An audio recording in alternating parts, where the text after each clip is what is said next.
യൂതന്മാരുടെ രാജാവായ നസ്രായൻ ഈശോയെ, ഇടിയിൽ നിന്നും മിന്നലിൽ നിന്നും ഭീകരമാം കാറ്റിൽ നിന്നും പെട്ടെന്നുള്ള മൃതിയിൽ നിന്നും ഞങ്ങളെയെല്ലാം രക്ഷിക്കാം.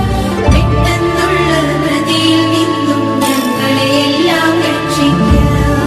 യൂതന്മാരുടെ രാജാവായ നസ്രായൻ ഈശോയെ, കടലിൽ കരയിൽ വാനിൽ ഭൂവിൽ നിന്നുടെ നാമം പുലരട്ടെ. ഉന്നത വിളവും സർവൈശ്വര്യവും നാളിൽ നാളിൽ വളരട്ടെ. ഉന്നത വിളവും സർവൈശ്വര്യവും നാളിൽ നാളിൽ വളരട്ടെ. യൂതന്മാർ